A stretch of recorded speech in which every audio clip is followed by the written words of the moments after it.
Anton Tureen had never seen his father torture a man, but he had worked in the dungeon of the old keep since he was 10. He had seen the looks in the eyes of the madmen in their cells, and smelled the stench of those forsaken by the world above. Once, whilst helping his father feed the prisoners, a man had grabbed him and pulled his hand through the slot at the bottom of the cell door. Anton shouted for help, fearing the man would bite off his fingers.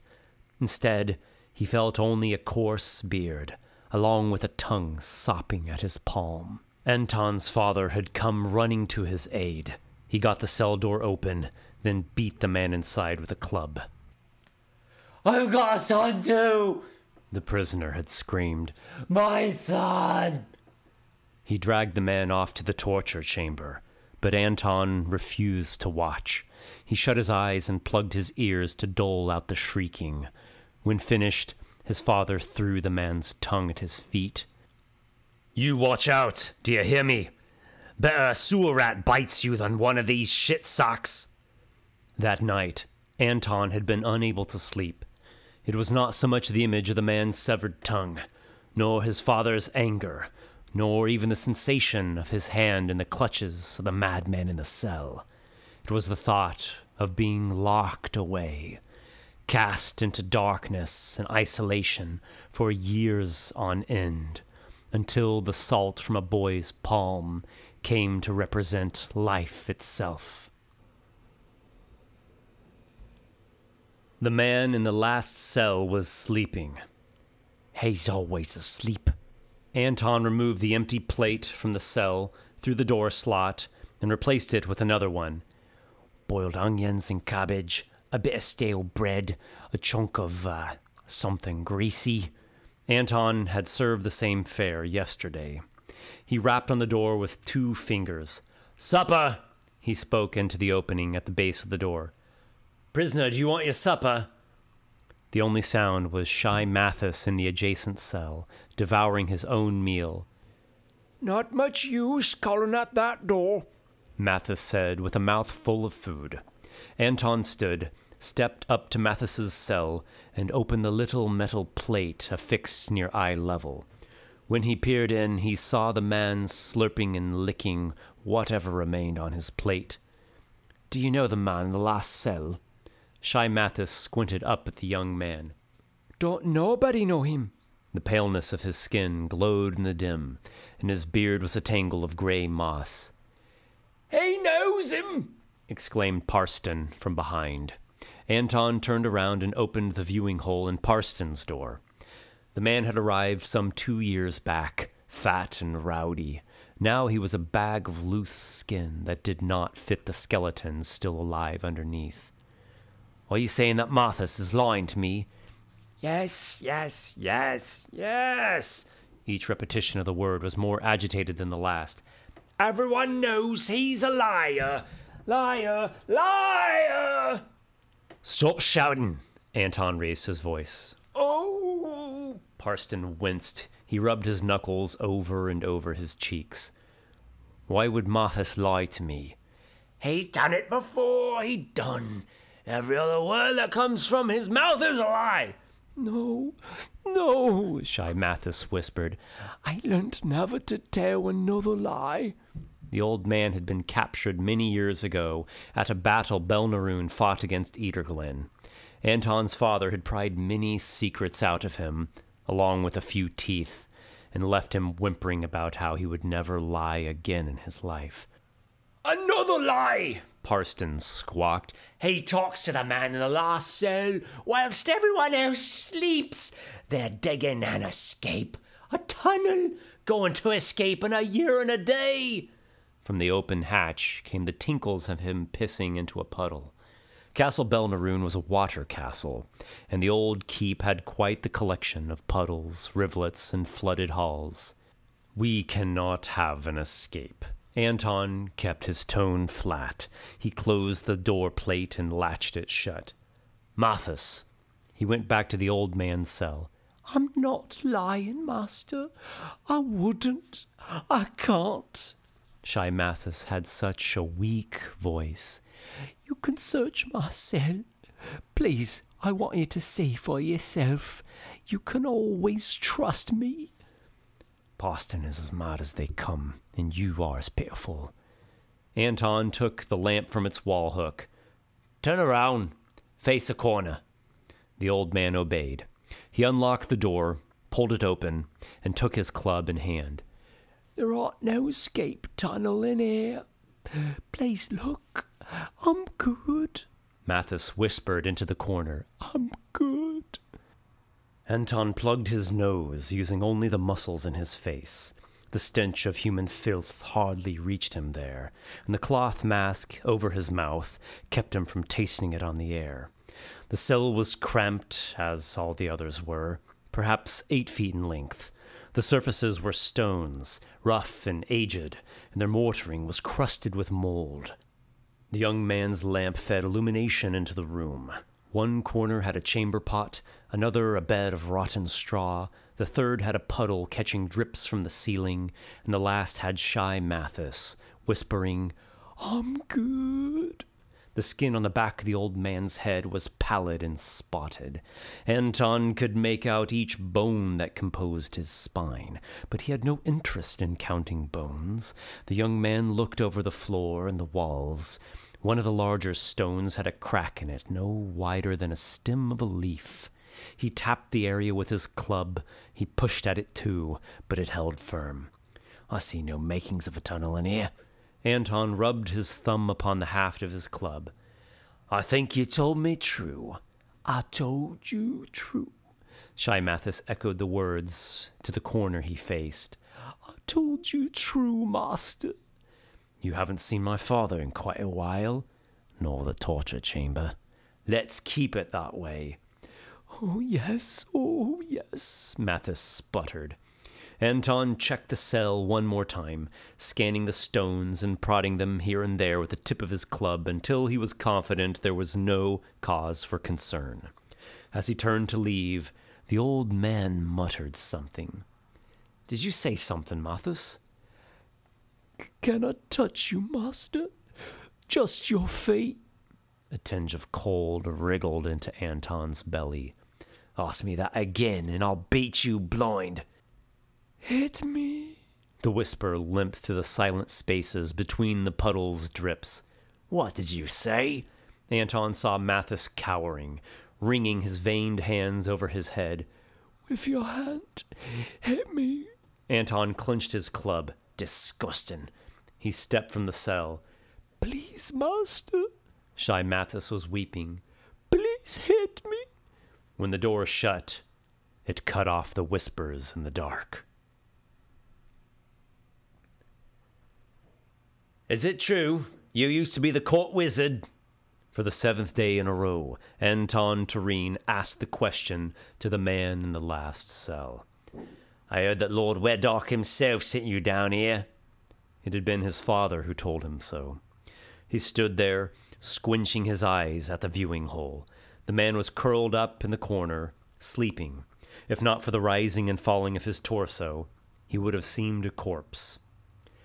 I'm not giving you another meal until you answer me. He has to be starving by now. The prior 6 days, he had threatened the man in the same fashion, and each time he had given the plate to a different prisoner. There was no reply. Why don't you answer?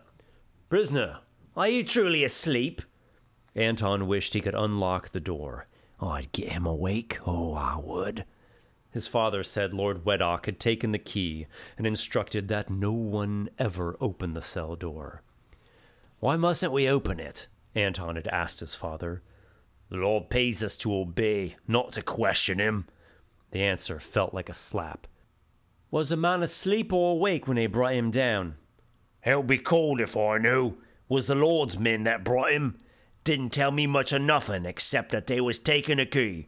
They seem mightily serious about keeping the prisoner's door sealed. A wizard? I haven't seen a wizard ever. You know what curiosity costs, boy? His father had never lost the habit of calling him boy, even now that Anton was becoming a man. It costs your life. Yet there he was, with his hands burning to tear down the wizard's door. Then that drooping old sack Parston started babbling to himself out loud, or perhaps he was singing. Anton rapped his club against Parston's door plate. "Quiet in there!" He turned back around, rapping likewise upon the door of the last cell. "Prisoner, do you hear me? Are you a deaf man? Answer me!" For a while more, Anton antagonized the sleeping man. Still no reply came. He slammed a fist against the door and cursed. He threw the plate of food against the wall. "Never open his door. What kind of shit command is that?" Anton glanced at the spatter he had made. Tiny chunks slopped onto the floor. "How can a dungeon guard keep control if he can't even touch a prisoner?" A voice came from beyond the other end of the corridor. A second voice came with it, booming as a war horn. "Lord Weddock," thought Anton. He started as though to clean the spatter of food, but stopped mid-stride. "He's coming to visit the wizard." Footsteps accompanied the voices. Anton drew his keyring. "They're getting close." With a click, he unlocked Parston's door. He partway lifted the plate over the viewing hole and opened the door. Parston made his greeting with closed lips. "Keep quiet." Anton slipped into the shadows of the cell. He gave the door a gentle pull shut. "Just stay there in a corner with your mouth closed." He drew his club and clenched his nose from within to seal out the reek of urine. "Do you understand? Not a word, not a sound." The point of the club menaced back and forth. Parston nodded, his loose jowls wobbling. The voices and footsteps grew louder until they reached the last cell. From the crack in the door plate, Anton could make out the men from hip to shoulder.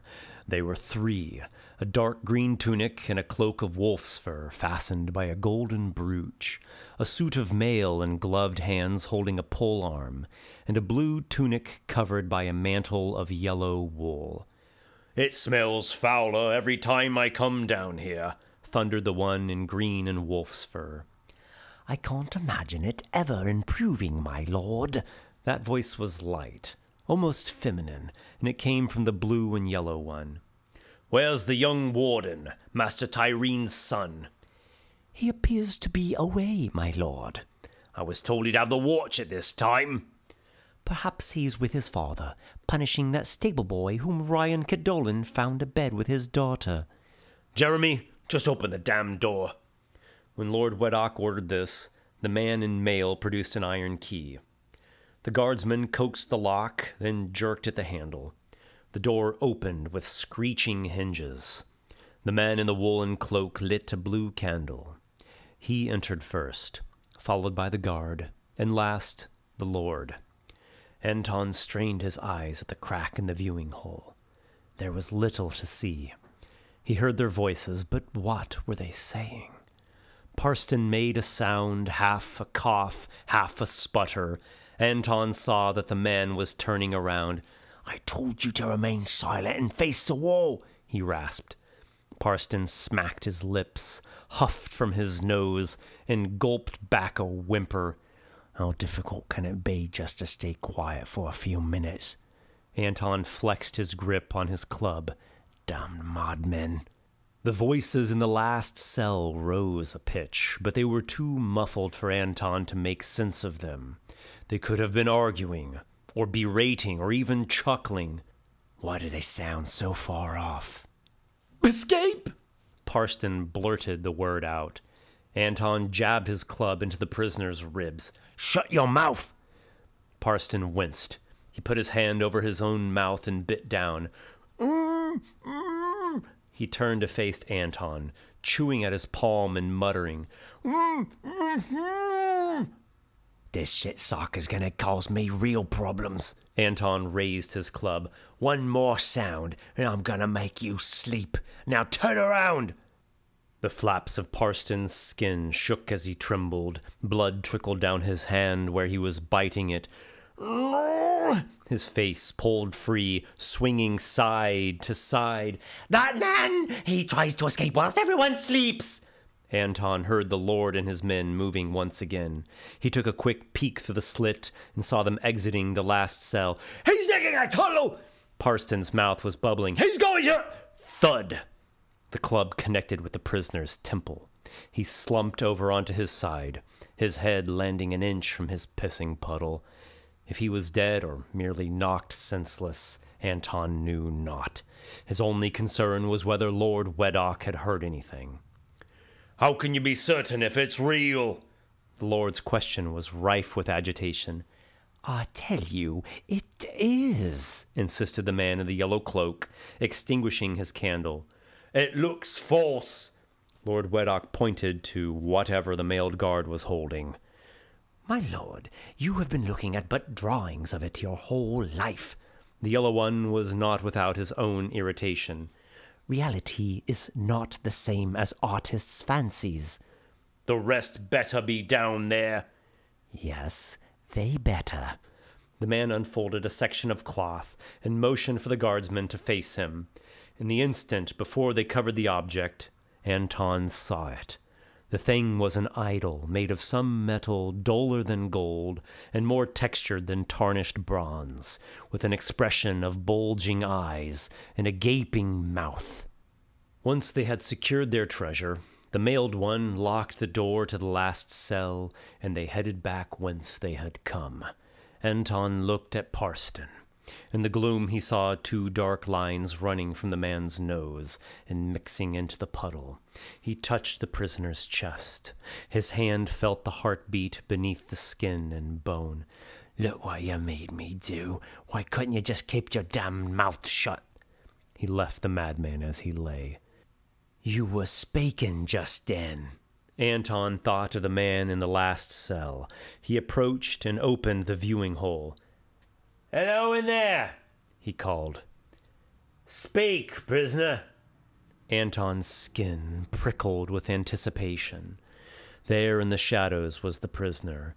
He sat with his legs folded back and his head lowered. You should not look at me, said the man. Why not? Because you're a wizard? I couldn't even turn away if I wanted. Because I am a god. A laugh burst from Anton's mouth. You don't seem like a god. The prisoner was but a scrap of a man, with tousled blonde hair and a beard that grew wider than longer. Tell me then, what is a god? The prisoner looked up. His left eye caught a glint of light. Anton hesitated for a moment, thinking over the question. A powerful being, far more powerful than any mortal.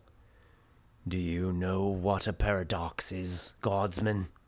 A touch of contempt spiced the man's words. Yet again, Anton pondered the question. He found no answer this time. A paradox is a contradiction. You know what that means? Yes, a contradiction. Anton clenched his fists. Don't mock me, prisoner.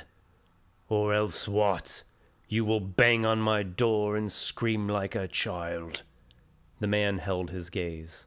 It took all of Anton's will not to pound the door or scream. I haven't fed you in a week. How about another week without a bite to eat? And I'll take my meals right here, where you can watch.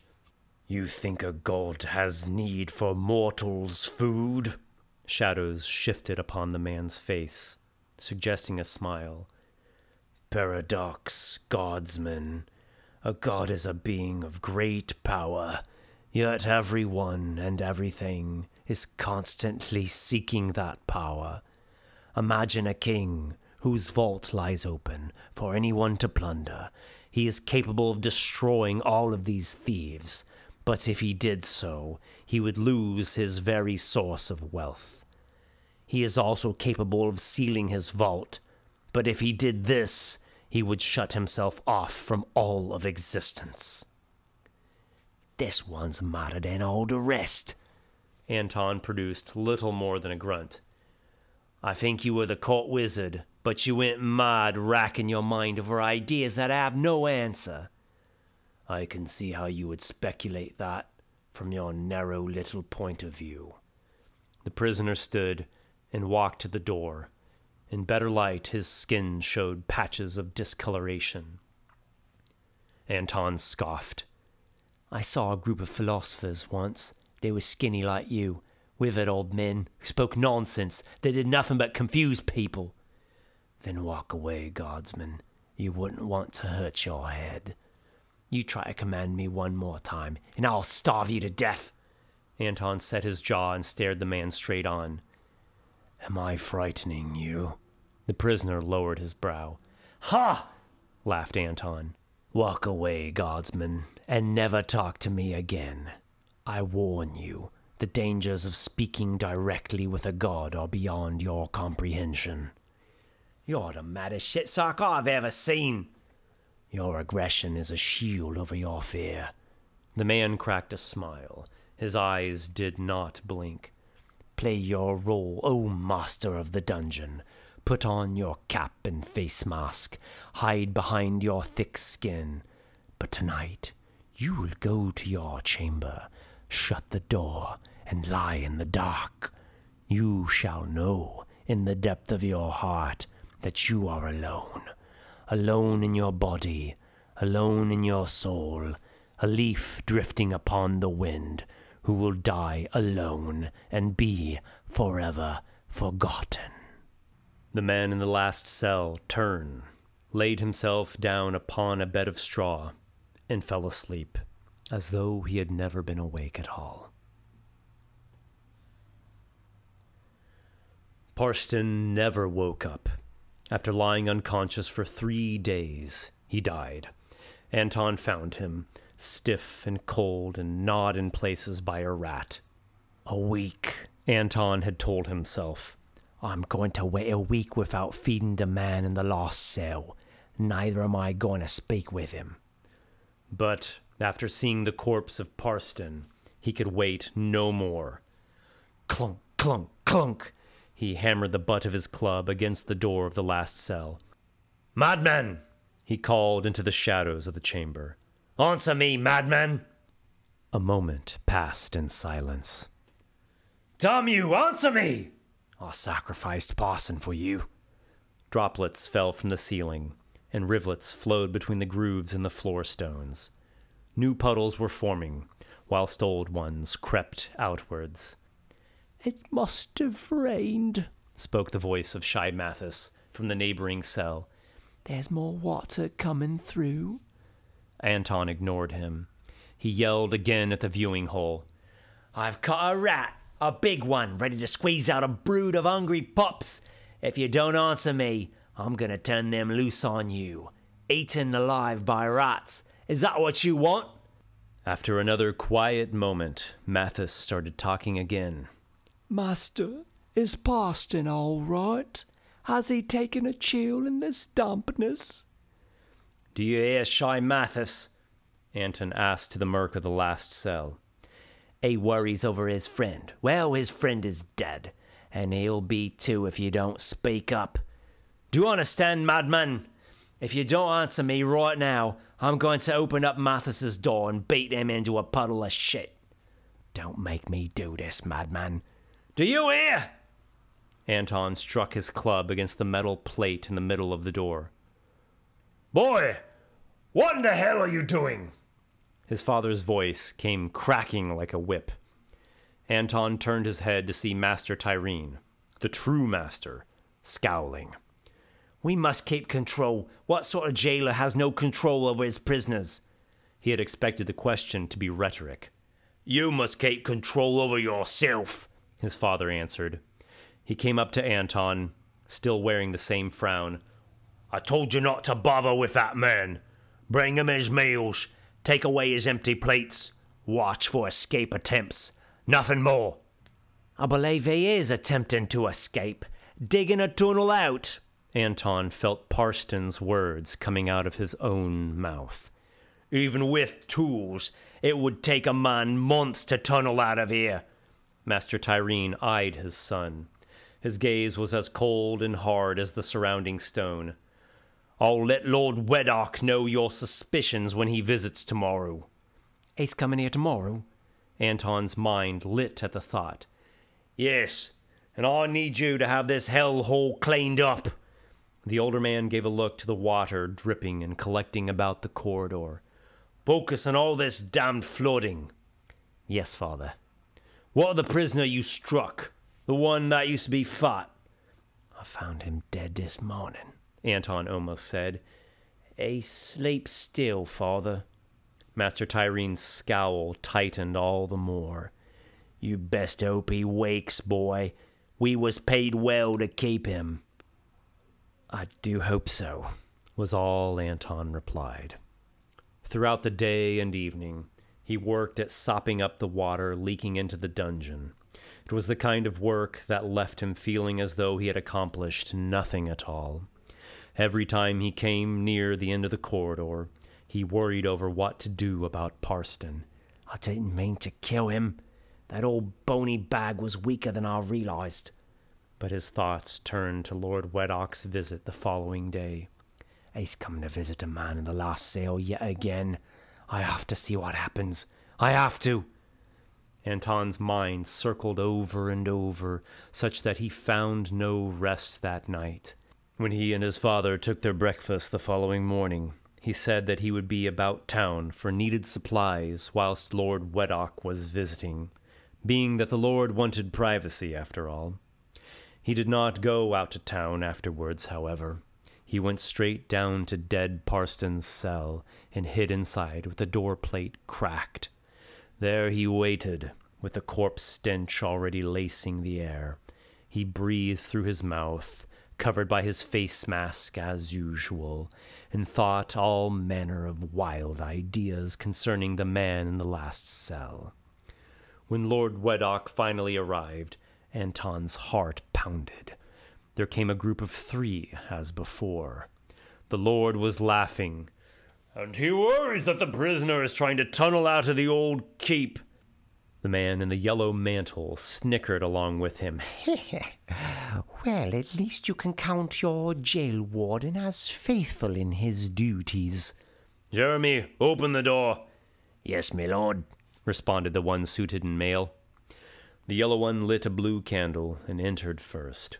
Anton strained to hear what exactly they said once inside the cell. Scratch, scratch. The sound came from behind him. Anton turned around. Something was sitting atop Parston's head. A rat, gnawing the corpse. He looked back, squinting through the slit. They're speaking with the prisoner. He was sure of that much. Scratch, scratch. Anton took out his club and swatted at the rat. It scurried away. The sound emanated from Parston's body. It seemed as though he had exhaled, or perhaps tried to speak. His mouth didn't move. He's dead. Anton held his ear at the viewing hole. They're laughing. Which one was it? Someone was laughing with Lord Weddock. I'll make up for it later, the Lord boomed. Just keep 'em coming to me. I'm not going to forget about you. Once the party of 3 had exited the gloom of the last cell, the yellow one grew amused. I told you they were real, my lord. He motioned to the gape-mouthed idol which the mailed guardsman held. Yes, I'm sure you'll be reminding me of this until the day I die. Lord Weddock traced a finger over the face of the figurine. It was the size of a newborn babe, and the lamplight cast complicated shadows within the textures of its skin. As the yellow one covered the idol with a cloth, Anton gazed into the thing's mouth. It exhaled. Or had it come from behind him? Anton spun around. Parston's was a heap on the floor. His body's releasing gases. A rat crept onto the dead man's cheek. It perched there, staring at Anton. Without, the Lord and his men were making their departure. Now's your chance, boy, spoke the rat. Take a piece of the god's treasure whilst you can. A sheet of cold sweat fell over Anton. What? The corpse's gases are making me delusional. Even through his face mask, he tasted rancidness with every breath he took. I have to get out of this cell. He stepped out and locked the door behind him. A moment later, he stared through the viewing hole at the blond man. His face was buried in his hands, with strands of beard jutting out from either side. Psst! Anton hissed to call the man's attention. Wizard, are you starving yet? I am no wizard. Yes, you're a god, the littlest god ever known. He doesn't even have 5 feet in height. Very well that you should not believe in me. The man stretched his limbs and his back. You should believe in simple, safe things, like that you are the guard and not the prisoner. I am the god, and you are the prisoner. It takes no faith. This is truth. Oh, I am a prisoner. This is truth. But so are you. I haven't any desire for your debating today. Anton tapped his nervous fingers. I'm glad to know it. The man flashed a smile, then started for his bed of straw. Wait, what are those statues Lord Weddark has taken out of your cell? Nothing with which you should concern yourself. He crouched and arranged the straw pile. No, you can't fall asleep yet. No. He positioned himself there on the floor. Take his treasure. The whisper came from behind. Anton looked back to see the rat poking out from the feeding slot at the bottom of Parston's door. You may never have another chance, it said. Docking with rats. The man in the last cell sounded as though he was almost asleep. Wait, called Anton. I want one of those little figurines. The prisoner looked up. But you have no faith. No faith? That you are a god? I'm mad. The prisoners are mad. Everyone is mad except the murderer who talks with rats. His mouth hung open with the last word, much the same as the idols taken by Lord Weddark. Anton rubbed at his eyelids. They stung from sweat, though a chill was upon him. I don't even know your name. None do, whispered the rat. The blond man sat up on his haunches. He only grinned. Anton shivered at the smile. What do you want? For me to pray to you? Offer me a sacrifice, replied the nameless man. I already did. I sacrificed Parston. That was no sacrifice. That was you saving your own skin. But it was a mistake all the same. When your father discovers that you killed poor Parston, you are going to find yourself inside one of these cells. Piss on that, scoffed Anton. Whose word will my father believe? Mine own or a dead man's? A dead man and a dead deal. Parston's captor is a far wealthier man than yourself. How the man knew all this was a mystery. Maybe you shall take his place, boy. No! No, he would not, agreed the prisoner. But the warden who replaces him would. Do you think that he holds some manner of blood right? Lord Weddark would receive a petition from the noble folk who had Parston held captive here. He would swap out your dirt-born father and cast you into that very cell. Parston tastes of noble blood. The rat smacked its little mouth. Anton's hands trembled. I'll say that Parston's attacked me. It's my right to defend myself. The prisoner ripped into laughter. The rights of commoners have a poor history when against the wishes of highborn. No. Anton removed his cap and face mask. I need to breathe. His chest pounded. His head spun. You are going to die in that cell, boy. Alone. No! Anton screamed. He wiped his brow, ran his fingers through his hair. I'm to marry next year. Soon I'll have a wife, a family. Parston will keep you company, smirked the rat. until I'm done with him. Ah! Anton flung his club at the rat. It sprung back into the cell. Tell me what I need to do, nameless god. His lips nearly touched the iron frame of the viewing hole. I believe in you. Make to me a sacrifice. I will not say it again. I'll do it. There's a sick old man at the end of the corridor. He was a drunkard and a raper. No one will mourn his loss. Anton had taken but a single step when the Nameless One halted him. No. No? What do you mean? You truly are an idiot where words are concerned. A sacrifice indicates something of value. But... This makes me weary. I would much prefer to go back to sleep. Wait! There's Shy Mathis. Anton cringed when he said it. I don't want this. Yes. Now you have the spirit of it. Tell me, nameless god, are those statues worth all so much? Whom can I sell one to? I wouldn't even know where to begin to look for a buyer. The man in the last cell laughed again. I suppose that is all your small mind can conjure. Fine and well. Sell one of the Brennand idols instead of harnessing it. You can be sure that when you find a buyer, it will be worth thrice its weight in gold, though truly its value is far beyond this. I can pay off Boston's captors with this money. No, I can become a nobleman myself.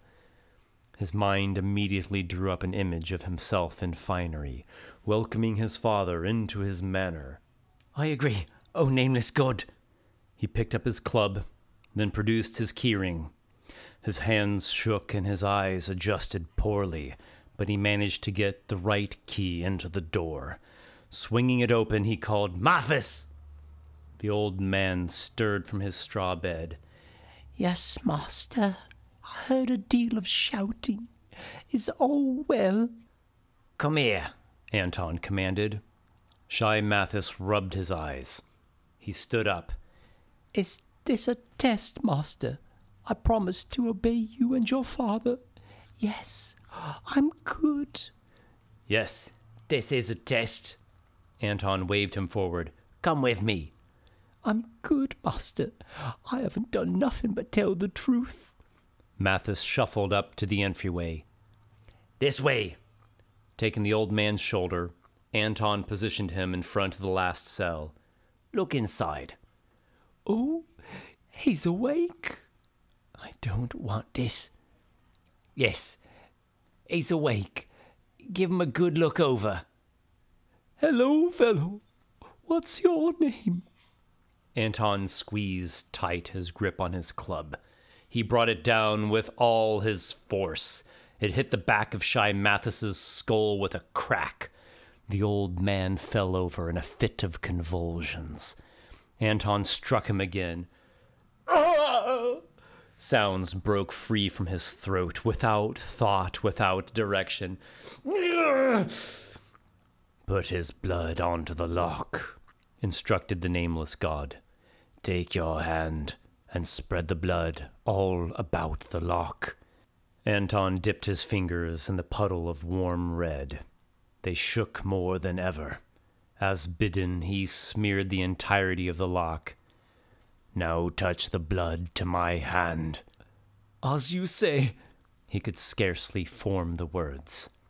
Come down and meet me here. Anton squatted. He put his hand through the feeding slot at the base of the door. From the other side, the man in the cell grabbed hold. Waves of prickles spread out from his spine. For an instant, he braced to feel the man licking his palm. But it was teeth that came instead. The bite took off his little finger, and a shriek of pain followed. Why did you do that? Anton fell backwards, gripping his hand.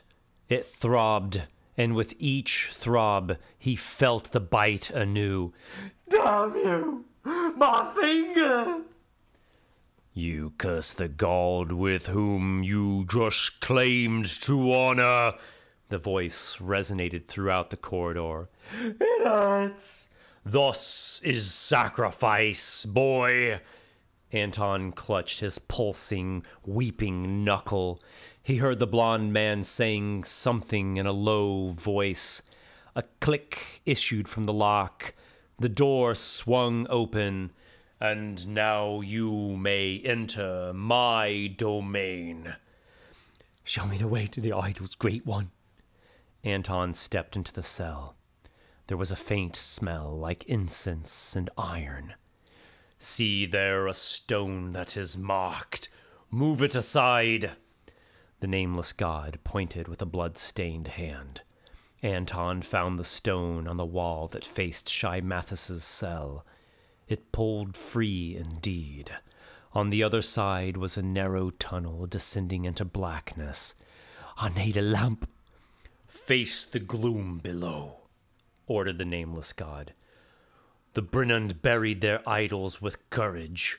You must retrieve them the same. Then I will, Anton muttered, crouching into the tunnel. He took a step, then another, then another. Shadows swallowed him, and his head dizzied all more. Where? The word came out dry as his mouth. He tried to swallow. Where is it? Keep going. The voice sounded far off.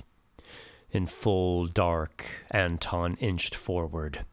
He had to hunch his neck, and his shoulders scraped the walls at the narrowest points. The tunnel ended with a pile of rubble. When he reached out, he felt large nooks in the walls. No. The first one was vacant. No. As was the second, and the third, and many others. From the blind black, an entity spoke. It was no human voice, but some gnashing, stretching, hollowing utterance. Its every syllable shuddered through Anton, and its pronouncements were as thunderclaps, splintering into 1,000 fragments. His body racked, and his mind reeled in exhaustion. He fell to the ground. A blue flame opened a cavity in the wall. Hissing within was an idol. All then returned to darkness. Anton moaned. His head rang, his body ached. He reached into the fresh nook, and his fingers touched something with the texture of grooved and blemished metal. This is it. He removed the object. It was the size of a tiny babe, and weighed as would bronze. I have it! He shouted up the tunnel. No answer came. The man in the last cell was gone when Anton returned to the surface. His heart stumbled, like a horse stepping on a rock amidst a gallop. He went to his knees. The idol gazed up at him with bugging eyes and an exaggerated maw. How old is this thing? It looks ancient. Its every surface was an array of pores and marks. Oh, Great One! Called Anton. Where are you? He looked around the cell. In the corner, beyond the bed of straw, was another loose stone. He crawled over to it and found that it had covered a hole in the floor. Squinting into the cavity, he spied a round object. It's a biscuit, Anton noted when he took it from the hole. Hard-baked loaf. And there, plenty of crumbs. Anton stepped out of the cell and stared down the corridor. The blond man was nowhere to be seen. Shy Mathis lay motionless in a pool of blood. The stench of death was coming from Parston's cell. I have to leave. Anton shook his head. Damn fool, I have to leave. He looked for his cap and face mask. They were not on the floor where he had discarded them. Father shits, I must leave now, now. He took the idol into his arms, then headed down the corridor. The passage towards the right would lead the way out. Out, I must get out. He quickened his pace. What are you doing, boy? His father's voice lashed from behind. I must go.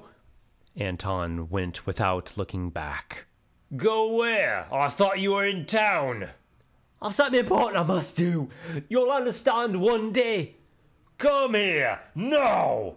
Leave me alone! Anton shouted his reply. His father broke into a sprint. No, no, no! The idol was too heavy, and when he tried to run, it encumbered him so. Master Tyrene grabbed his son from behind and brought him down. Why are you all covered in blood? Rage burned in the father's eyes. I did what I had to do, and now I'm going to be a rich man. Can't you see? What did you do? The question came with a backhanded strike. The nameless god gave me one of his idols. I mean, the wizard. Anton struggled to pull free. His bloody knuckle was screaming. He bit off my finger. He made me sacrifice Shine Mathis. But I'm going to be a wealthy man. I'll be a nobleman, and I'll welcome you to feast in my manor. Master Tyrene struck his son again. Have you gone mad? Anton twisted and strained, but his father had him pinned from above.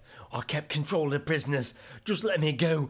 You'll see one day soon. Let me go. The next blow came at his temple, and Anton's head spun into unconsciousness. Darkness is my companion. She is my lover. She covers me, lies with me, hides me from shame. With her, I'm never alone. Anton licked his lips. His belly growled. And the hand is my companion too. The hand came sometimes, giving him a plate of food. When did we last see the hand? He asked his belly. It grumbled in response. An onion sometimes, or a cabbage, boiled so soft, so easy to eat. He smacked his gums and licked where his teeth used to be. So soft. He stroked his beard and gave it a pull. It went from his chin to his navel.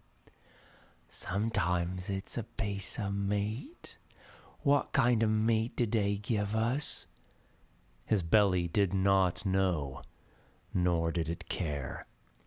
It's not rat, said Rat.